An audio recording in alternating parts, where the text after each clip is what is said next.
मुख्यमंत्री शिवराज सिंह चौहान ने बंगाल में ममता बनर्जी पर जमकर हमला बोला। उन्होंने कहा कि बंगाल में चारों तरफ भ्रष्टाचार ही भ्रष्टाचार है।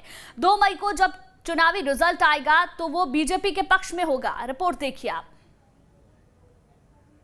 टीएमसी का तो नाम हो गया है तोड़ो, मारो, काटो। कुछ इस अंदाज में सीएम शिवराज सिंह चौहान ने बंगाल पहुंचते ही सीएम ममता बनर्जी पर हमला बोला। सीएम शिवराज सिंह चौहान बंगाल दौरे पर हैं। यहाँ उन्होंने दीदी के खिलाफ हुंकार भर दी है। सीएम ने पहले तो कालीघाट मंदिर पहुंचकर पूजा की, उसके बाद सीएम ने दीदी यानी कि ममता बनर्जी के शासनकाल पर कई तरह के सवाल उठाए। उन्होंने कहा पश्चिम बंगाल में परिवर्तन की लहर है, साथ ही बंगाल में चारों तरफ भ्रष्टाचार का बोलबाला है। ऐसे में 2 मई को जब चुनावी नतीजे आएंगे तो उसका नतीजा बीजेपी के हक में होगा। रैली की गाड़ियां तोड़ी जा रही हैं, कार्यकर्ता मारे जा रहे हैं, काटे जा रहे हैं। 130 से ज्यादा कार्यकर्ताओं ने बलिदान दिया है भारतीय जनता पार्टी के। उनका बलिदान व्यर्थ नहीं जाएगा और 2 मई दीदी गई, भाजपा आई। वहीं सीएम शिवराज सिंह चौहान ने ममता बनर्जी के बाहरी भीतरी को लेकर दिए बयान पर निशाना साधा। कहा पूरा देश एक है, कोलकाता हो या भोपाल, सभी इस देश की माटी है। हम तो बचपन से मध्य प्रदेश में अपने गांव में ये मंत्र बोलते रहे, जय काली कलकत्ते वाली, तेरा वचन न जाए खाली। काली मैया हम सब की है, हम सब भारत माँ के लाल, भेदभाव का कहाँ सवाल।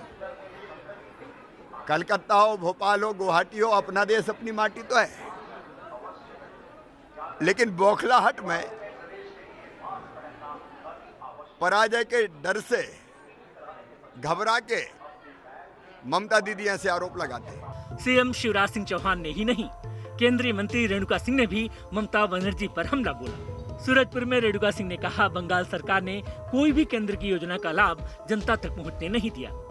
रेणुका यही नहीं रुकी, उन्होंने कहा हार को देखकर ममता बनर्जी बौखला गई हैं, इसलिए अनर्गल आरोप लगा रही हैं। ममता बनर्जी पूरी तरीके से भयभीत है, इसलिए अनर्गल वो आलाप रही हैं और कई तरह की भ्रामक स्थितियां वहां पर पैदा कर रही हैं। भारतीय जनता पार्टी के कई कार्यकर्ताओं को के साथ बहुत अन्याय हुआ है, कई लोगों को वहां पर मार दिया गया है और जब भी हमारे बड़े नेता भी गए हैं तो कई बार वो सभा के लिए स्थान भी नहीं देती हैं। वहाँ जिस तरीके की खबरें आ रही हैं, इस बार भारतीय जनता पार्टी की सरकार वहाँ पर बनेगी और इसलिए बनेगी कि भारत सरकार की बहुत सारी योजनाएं हैं जिसको ममता बनर्जी वहाँ पर लागू नहीं होने दे रही हैं, जबकि इन योजनाओं की, इन सहयोगों की वहाँ की जनता को आवश्यकता है। पश्चिम बंगाल चुनाव का चुनावी बिगुल बज चुका है।